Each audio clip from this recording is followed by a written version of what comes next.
so much. I know you guys are used to me and Nikki J Beauty acting a fool on this YouTube. But today I want to bring in reference to molestation as a young child. I'm not going to give you the whole entire talk about what all I went through, but I'm just going to give you just a little tad bit, just a little bit, enough to share with you and open your eyes to some things that we have to go through in order to be able to move forward with our life and be and be blessed in our daily endeavors in life. As a young child, I was verbally, sexually, mentally, and physically abused. Majority of my verbal abuse came from my mother, and the physical abuse came from my mother. A lot of the mental abuse came from her as well. The physical abuse really wasn't, well, you can't say that it was physical and mental. My stepfather, some of the things that, you know, he done to me as a young child early on. I'm a 60s baby. I know you guys probably know. But I was born to a woman who despised my father. She hated him. And with her hating him, she disliked the baby that she had, which was myself, a baby girl, who, as she grew up later on in life, starting from the age of 12, started to tell me that I was a bitch, I was a whore, I was a slut. She wished the day that I was never born. She wished she had never had me. She wished I was dead. I'm not gonna ever be shit because I'm gonna be just like my daddy because he ain't shit. He didn't want you. All the negative things that would devastate a young child as to hearing their parent tell them something like that. Because when I was born, my mother was with a guy for almost 40-something years. 40-something years. I grew up with this man from an infant baby up until I was 12 years old, thinking that he was my biological father, which was a lie that I was told. I did not encounter my biological father until the age of 12. And with that, you know, he came to our house, and I was able to go with them, with his family, and meeting my new sisters and my new brothers that my father had at that time. And they accepted me with open arms, not knowing that my father's brother and his wife and my aunt, which is my dad's sister, had been in my life since I was an infant. But I didn't know that, you know. I was just told that my daddy didn't want me, which was a lie. And I wish you parents, mothers, please don't do this to your child. Don't tell them that their father, dads, don't do this. Tell them that their mothers didn't want them. If it's a lie, please don't lie. Tell them the truth. Give them the option to be able to make the choices that they need to make as they grow older. Don't take them away from them, because the option is not yours. It's that child's. So, getting back to my story, once I went to my father's house, my real father, and was brought back to my mother's house after vacationing for Christmas time, meeting my new found family, my stepfather began to start molesting me. And I told a couple of my family, and most of them believed me, but my mother didn't believe me. I was still yet sluts, bitches, whores, you know. I wanted it. She wished I was dead. She wished I was never born. I'm not gonna be shit. and that devastated me as a young girl. So at the age of 16, I started to act out. There were some things that I'd done that I'm not proud of as being a young girl, with being promiscuous and doing things that I should not do, that young girls should not be doing. But with that being said, I was trying to get away. I was looking for a way out, and the way out was getting pregnant. Getting pregnant and leaving and never going back to calling myself running from my problems as to what I was going through, trying to escape. And that really wasn't the answer, because I found myself marrying someone who was very abusive, who beat the crap out of me, had me defecating and urinating on myself as they beat me to a pulp. So that's not the answer. You, as a female or male, you do not deserve to be beaten like that. That does not prove love. That is not. But in my mind, that's all I endured. So I thought that that was okay, but it was not okay. So being that young girl, I was never told by my mother that she loved me. And I'm saying to you parents, fathers, mothers, please tell your children that you love them. Fathers, please date your daughters. Show your daughters how they're supposed to be treated like queens. And ladies, date your sons. Show them how they're supposed to treat a woman. You know how you want to be treated. But see, I never had that option because it was taken away from me.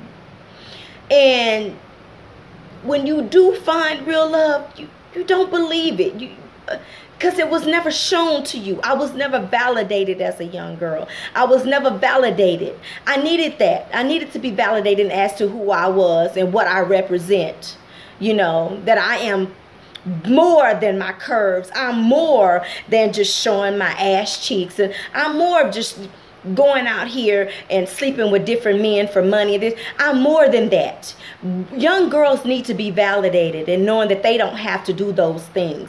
Because some of you parents, if you don't validate your children, men, pedophiles, molesters will come and tell your daughter certain things, whisper in their ears and tell them anything that they're going to believe, which is not true, just to get in their pants. That's not the way. So, you know, I went through all that, the abuse. And as the years went on, guys, I could never get past some things. And it's like I could never prosper in things that anything I started, I could never finish. And I couldn't understand why. You know, but I found myself reading my Bible more, you know, and I finally figured it out. Why I had so many children. The Lord showed me that I was looking for something that was never given to me. So I kept having babies after babies after babies because I was looking for something. I was looking for love, something I was never told. So remember, always tell your children that you love them. Hold them, hug them, show them affection. Let them know that you love them. Tell your daughters that they're beautiful. They need to know this. So, as the years went on, this man that molested me got very, very sick. And I received a phone call, at the time I was living in Houston, from my uncle, which was his brother. Very prominent man in our rural area where we used to live. And he called me and he told me, he said, "Dee, you need to come and see about your daddy." And I'm like, "See about my daddy? There's nothing wrong with my dad. I just talked to my dad last week. Nothing wrong with him." He said, "Dee, stop. Do it for Unc. He's been asking to see you for a week and a half. Please come." And y'all, I was hesitant because I had so much hate. I had so much hate in my heart for him. I had so much hate in my heart for my mom. I had so much animosity. I just hated men. Anything I could get from a man, I was going to get it. I didn't give a crap how he felt, who would hurt his wife. I just didn't care. I was that type of person. It turned me into that type of person, but does not excuse that my actions, because I am very responsible for my actions and I own up to it. I own what I done, which was wrong, and I'm asking the women that I hurt to forgive me, you know, because I didn't know no better. Because see, when you know better, you do better. It was never instilled in me, but I know better now, so I'm able to free myself of some things, you know. But I finally went, and when I went, the nurse was there to greet me, and she was telling me, you know, be prepared, because he's not the person that you're used to seeing. We're talking about a 225-pound man that went down to 85 pounds. So I told her, okay. So I went in, and I seen this little man. He's like 86 pounds. Eyes sunk in his head. You know, I went in happy and chipper, not letting him see the fear, because I was very fearful as to what has transpired. My heart was hurting, because even though he did those things to me, I was still a passionate person. I still cared, you know. And I went and I said, hey daddy, how you doing? I always gave him respect, even though he did what he done to me. And he said, hey D. I said, hey daddy, what's going on? I said, how you doing? Well, I'm doing good, you know. And the nurse was telling me, she said, sweetheart, he has not eaten in a week and a half, and he has been asking to see you. So I asked him, I said, well, what's going on? We got some food, because you're going to eat today, because I'm not having it. So I started feeding him. He had applesauce, and I started giving him something to drink, which was apple juice. So I started feeding him, and he, you know, he ate, and then he got to the point where he just put his hands up. He wanted to talk to me. So there were some things he told me he wanted me to do for my mother and my brother, and I told him, okay, I would do it. And it was certain things that he wanted to talk to me about. I said, well, okay, what you need to talk to me about? So he asked me, he said, Denise, I say, sir, he says, I need you to forgive me. And I'm like, forgive you? Y'all, was stunned. I was shocked, because I never thought in a million years I would hear those words come out of his mouth. He said, I want to ask you to forgive me. Forgive me for what I done to you. I said, forgive you for what? Because I wanted him to be specific as to what he done. Because my mother was sitting at the foot of the bed, and my brother was too. And he said, for violating your body. For keeping you from your mother. From keeping you two from having a relationship. From doing what I done to you. Verbally, mentally. So my mother, she just looked, just dumbfounded, like she didn't know. I'd been telling her for many, many years. People have been telling her, but she didn't want to believe. So she decides she wants to get up. I told her, no ma'am. Well, I said, where you going? No ma'am, you're going to sit your ass down and you're going to listen, because this is something I've been telling you since I was a young girl, but you didn't believe me. So now he is telling you what he done. You know, and I was so angry, he just grabbed my hand. And when he grabbed my hand, he just said, please. He said, I need you to forgive me. And I told him, I said, Daddy, I've forgiven you already. Now it's left up to you and the good Lord. I love you and I've forgiven you, but I will never forget what you've done to me. Never. And as I you know, tears was rolling down my face, because I was just stunned. You know, the chaplain was there, and they was just looking at me, and I was just crying, and he just squeezed my hand so hard, y'all. And he looked up towards heaven, and when he looked up towards heaven, tears started streaming down his face. And I was looking at him, and I was just crying. He said, if I die, do not resuscitate me. I said, are you sure? He said, yeah, I'm sure. And I said, okay. Y'all, he squeezed my hand, and he took his last breath with his hand in my hand, The young girl that he molested. The young girl that he kept away from her mother. The young girl that was told that she would never be nothing. The young girl that was never told that she was loved. The young girl that was denied the right to fully experience the love of her mother. He took all that from me. And what I'm telling you today is, that was the power of God. Forgiveness. I had to forgive him and forgive myself for hating him so much. I had to release him and let him die in peace and go be with the Father. Mothers, please, don't ignore your children when they tell you that somebody has violated them. Don't do it.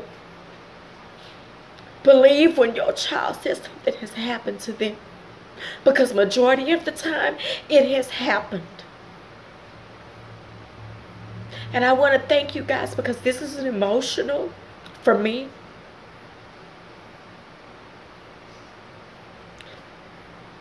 Because my life has changed dramatically. I'm able to forgive myself and move on. I'm able to talk about it. I'm able to free myself, and it feels good.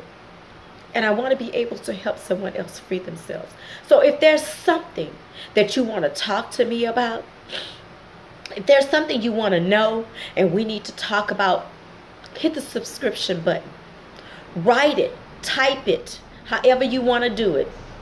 Send it to me, and we will sit down and we will talk. Like I said, Uniquely Divine Wisdom. This is the channel that I want to change people's lives. Because you are women. You are worth so much more. I hate I didn't have the mother to instill that in me, but I got it now. And until I see you guys again, remember forgiveness. That God loved the world, that he gave his only begotten son. He loves you and he loves me. And you have to forgive. How can you not? Because God is love. How can you not forgive and you expect God to forgive you? I love you. And until next time I see you guys, please don't forget to subscribe. I love you. Many kisses to you. And I hope to see you soon. Have a blessed day. Bye.